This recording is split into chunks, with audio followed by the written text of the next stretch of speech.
मैं Satish Kumar राजवाल advocate, SC अधिवक्ता संघ, Meerut bar association Meerut.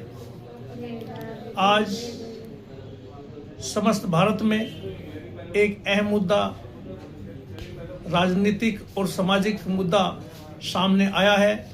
UGC bill 2026, जहां भारत सरकार ने यूजीसी बिल 2026 बनाकर भारतीय संविधान के प्रस्तावना के सामाजिक न्याय की प्रतिपूर्ति न्याय संगत विधेयक पारित हुआ है, जिसमें माननीय सर्वोच्च न्यायालय द्वारा रोक लगा दी गई है। जबकि यूनिवर्सिटी लेवल पर ये तमाम देश में, तमाम जिलों में, डिग्री कॉलेजों में एससी, एसटी, ओबीसी का उत्पीड़न शुरू हो जाता है।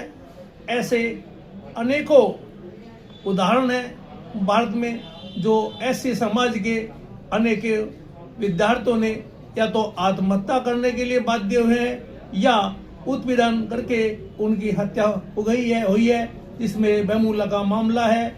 और जहां तक यूजीसी में जो नियम बनाया गया है वह न्याय संगत है, संविधान की प्रतिपूर्ति करते हैं, क्योंकि लोकसेवा आयोग से लेकर एचजेएस की परीक्षाओं में, आम परीक्षाओं में, प्रतियोगिता परीक्षाओं में एससी समाज के साथ जो अंकों में मतभेद किया जाता है वो उज्ज्वल उदाहरण है।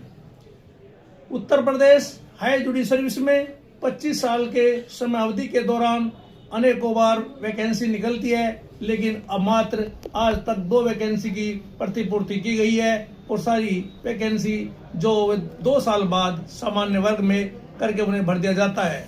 क्यों? क्योंकि वहाँ मूल्यांकन का ही पैमाना उचित नहीं है। ऐसे ही इंटरव्यू में एक सामान्य वर्ग के व्यक्ति को 180 तक नंबर दिए जाते हैं। कोई अनुसूचित जाति या पिछड़े वर्ग का व्यक्ति है, वो 150 नंबर लाने के बाद भी 150 नंबर के बाद भी उसे 100 नंबर इंटरव्यू में दिए जाते हैं। यानी कि लिखित परीक्षा में उच्च अंक आने के बाद भी वो इंटरव्यू के बेस पर से बाहर कर दिया जाता है। यह जाति विभेद करता है। जैसे भारतीय संविधान का अनुच्छेद 15 में अनुसूचित जाति, महिला, रेस, लिंग भेद को की संरक्षण पैदा करता है और यह यूजीसी ग्रांट बिल अवश्य लागू होना चाहिए। यह पिछड़ों, एससी, एसटी के लिए न्याय संगत है, एक समानता का अवसर प्रदान करेगा। भारत सरकार को इसमें मजबूती से इसे लागू करना चाहिए, क्योंकि ऐसे अनेकों उदाहरण है। ईडब्ल्यूएस आरक्षण जो लागू हुआ धवनी मत से हो गया, किसी ने भी उसका विरोध नहीं किया।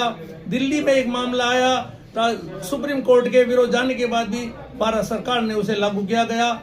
आज जहां तक एसआर का मतलब है कि तमाम रीटें दाखिल की गई है, आम जनता परेशान हुई है। अनेकों बीएलओ इसमें अपने आप को आत्महत्या करे हैं, लेकिन भारतीय सर्वोच्च न्यायालय ने उसको मुद्देदार नहीं रखा, लेकिन इसे मात्र रोक लगाकर पिछड़ों और एससी एसटी के समाज के व्यक्तियों को, शिक्षार्थियों को दबाने का प्रयत्न है, यानी उनके विकास को रोकने का प्रयत्न है। लेकिन यह ऐसा नहीं रुकने वाला कि भारतीय संविधान में ईश्वर प्रधान है, ये अवश्य लागू होगा। अभी रोक लगाई है, फाइनल डिसीजन नहीं है। सर्वोच्च न्यायालय इस डिसीजन को सर्वोच्च सही जनता के हित में और यूजीसी ग्रांट के पक्ष में देगा।